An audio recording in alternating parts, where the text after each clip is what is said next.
अस्सलाम वालेकुम दोस्तों, तमाम कामयाब लोगों को मेरा सलाम, क्योंकि एक ना एक दिन हम सब ने ही कामयाब होना है। दोस्तों, हमेशा बात करते हैं कि कैसे कंसिस्टेंट रहा जाए, कैसे डिसिप्लिन के साथ रहा जाए और हमेशा कंसिस्टेंसी कैसे बरकरार रखी जाए। लेकिन दुनिया में लोग ये नहीं समझ पाते कि सबसे पहले आपको वो मेंटल स्टेट बनाना है जो कंसिस्टेंसी लाता है, जिसे आज की ज़बान में, आज की मोटिवेशन की दुनिया में फ़्लो कहते हैं या मोमेंटम कहते हैं। फ्लो क्या है? Flow is a mental state where creativity, concentration and consistency is effortless. यानी जब आप कभी भी किसी भी काम को करने में एफर्टलेस हो जाते हो, यानी एफर्ट नहीं लगानी पड़ती, लगा रहे तो होते हो लेकिन मेंटली नहीं लगा रहे होते, क्योंकि मेंटली आप प्रिपेयर्ड होते हो कि आपको ये काम करना ही करना है। देन आपके अंदर क्या पैदा होती है? कंसिस्टेंसी पैदा होती है। तो इसीलिए सबसे पहले आप लोग फ्लो को जाने कि फ्लो क्या होता है। हाल एलरोड ने इसे अपनी किताब में बड़ा अच्छा समझाया, अपनी एग्जांपल देके। वो कहते हैं जब मैं बच्चा था ना, तो मेरा घर पहाड़ी के ऊपर था, तो मैं रोज़ साइकिल लेके चलता था और सोचता था कि मैं वहाँ पर पैडल मारता मारता पहुँच जाऊँ।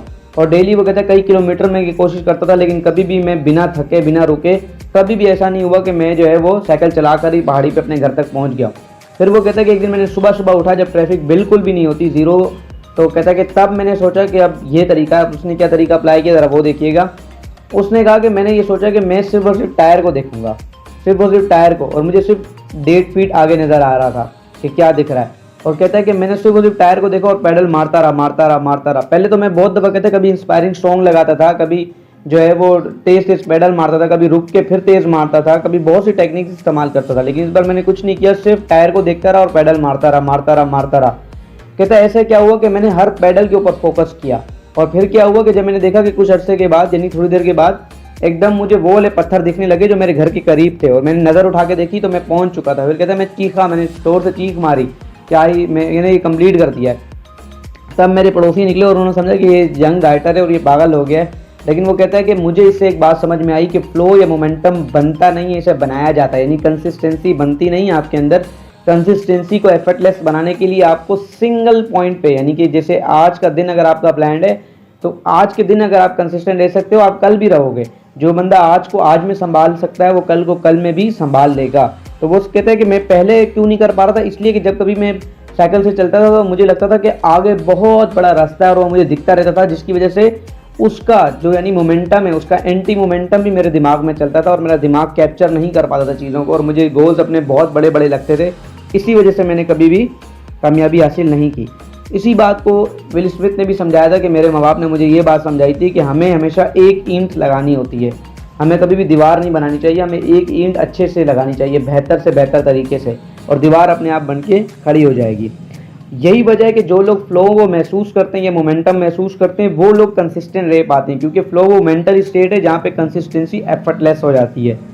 इसीलिए लोगों को आपने बोलते हुए सुना होगा, my work is like my meditation, यानी मेरा जो काम है वो मेरा इबादत के लिए, मैं उसको इबादत समझता हूँ। क्यों? क्योंकि उनको इतना मज़ा आता है उसके अंदर। कभी ना कभी ये मज़ा आपने भी महसूस किया होगा, कभी आपने बाइक चलाते हुए, कभी जो है ना स्की करते हुए, कभी जो है दोस्तों के साथ, और कभी जो है वो म्यूज़िक बजाते हुए, किसी भी चीज़ के अंदर जिसको आप बहुत इंजॉय करते हो, आपने फ्लो महसूस किया होगा, जहाँ पे आप काम तो कर रहे होते हैं लेकिन वो एफर्टलेस हो जाता है। क्यों? क्योंकि फ्लो जो है वो आपके माइंड के अंदर जो टैलेंट है आपका और आपकी एफर्ट है उसको कई गुना बढ़ा के दिखाता है। इसी तरीके से यूएसए और जर्मनी के अंदर जो है वो रिसर्च की गई, और उस रिसर्च में सेम ही तकरीबन पॉइंट्स देखे गए, और उसके बाद ये निकाले गए कि 20% लोग वो हैं जो दिन में कई बार फ्लो महसूस करते हैं, 40% वो हैं जिन्होंने कभी कभार महसूस किया होता है, 25 वो हैं जिन्होंने बहुत कम ज़िंदगी में फ़्लो महसूस किया है, और 15% आज भी दुनिया में वो लोग हैं जिन्होंने कभी भी फ़्लो महसूस नहीं किया, क्योंकि उन्होंने अपने काम से कभी भी मोहब्बत नहीं की। अब फ़्लो को कैसे लाया जाता है, ये बात है कि फ़्लो बनाना पड़ता है। फ़्लो फॉलो फोकस, यानी फ़्लो जो है वो फॉलो करता है किसको? फोकस को। जब आप कॉन्शियसली चीज़ों को ऑब्जर्व करते हो। अब 3 इसके उसने रूल दिए। Number 1, clear rules and purpose. वो कहता है कि आप देखो, स्पोर्ट्समैन जो होते हैं ना, उनको अपना एक्सट्रीम परफॉर्मेंस देने के लिए फ्लो में आना ही पड़ता है। अब वो क्यों आते हैं? क्योंकि उनको एक तो अपना पर्पस पता होता है, मकसद कि हमें जीतना है, और साथ में उनको रूल्स भी पता होते हैं, क्लियर होते हैं उनके रूल्स कि भाई किस तरीके से जीतना है, क्या क्या अप्लाई करना है। तो उसने कहा जिन लोगों के रूल्स क्लियर होते हैं और पर्पस भी क्लियर होता है, वो लोग आसानी से फ्लो को महसूस कर सकते हैं। Number 2, Goldilock principal.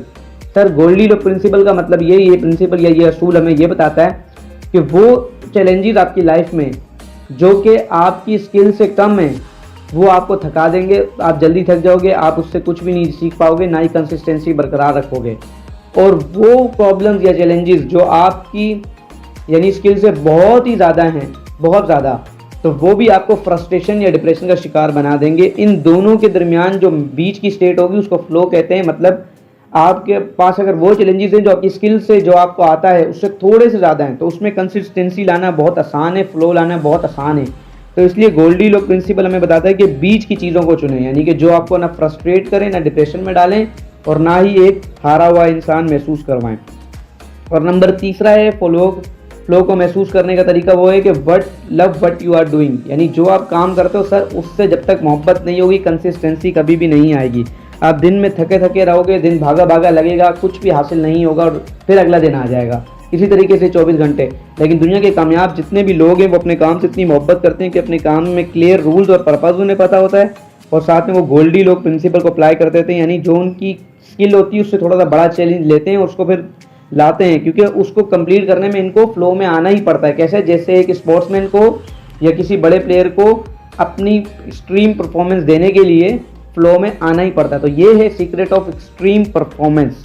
और आखिरी बात जो कंपाउंड इफेक्ट के अंदर डैरेन हार्डी ने की थी कि भाई consistency is equal to radical change, यानी कंसिस्टेंसी क्या करता है? रेडिकल चेंज, यानी हर दिन उसको मल्टीप्लाई करता है बनिस्बत इसके कि उसको प्लस कर। एग्जाम्पल ले लें कि अगर आपके पास दिन में 1 रुपया है और आप डेली उसका डबल कमाते हो, तो आपको पता है कि आप 20वें दिन आपके पास 5000 होगा, लेकिन 38वें दिन आप बिलीनियर भी नहीं बिलीनियर बन चुके होंगे। तो इसका मतलब ये कि कंसिस्टेंसी मल्टीप्लाई कर रहा होता है फैक्ट को। आखिरी थिंग जो मैं कह के बात को खत्म करूंगा, सर कंसिस्टेंट बनना चाहते हैं तो एक दिन पे फोकस करें। अगर एक दिन आपका प्लान है, इसका मतलब आपकी सारी जिंदगी प्लान हो सकती है। फिर मिलेंगे आपसे एक अगली वीडियो में, तब तक के लिए अल्लाह हाफिज़ और नासिर।